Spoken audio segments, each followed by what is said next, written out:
तो फ्रेंड्स आज वीडियो आम जाना टिकटॉक कौन पे बैन है इंडिया रे। तो जमती कि आपने जानते हैं बहुत दिन तले बहुत लोग ट्वीट करते कि टिकटॉक को बैन कर दिया जाओ, टिकटॉक को बैन कर दिया जाओ। तो तापर टिकटॉक कौन पे बैन है तो लोग भी बहुत सारा रिपोर्ट करते, बहुत रेटिंग को कम दौले, 1 स्टार रेटिंग दौले। तो ये भाव चलता। तो ये देखा गले टिकटॉक बहुत बढ़िया रेटिंग आसी जाए 4.4। तो बहुत भल रेटिंग जोटा कहुए। जदि आम टिकटॉक खोलिक देखा तो टिकटॉक को आसी जाए 4.4 रेटिंग। जदि आप टिकटॉक लाइट को देखिए तो टिकटॉक लाइट पलि आसी 4.0 रेटिंग। तो बहुत भल रेटिंग आसी जाए।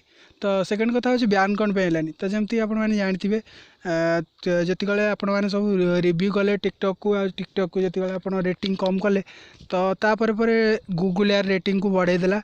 जमती कि टिकटॉक आ गूगल भितर किसी कथबार्ता है कि से पुणी रेटिंग को बढ़े देछन, रिव्यू को सब डिलीट कर देछन, जो लगी रेटिंगटा बढ़ी जाइए। तो ये भाव टिकटॉक को गूगल बचेदेला बैन होबार। तो सेकेंड कथा हूँ आम गवर्नमेंट भी किसी एक्शन है जो टिकटॉक को इंडिया रे बैन हो पारानी।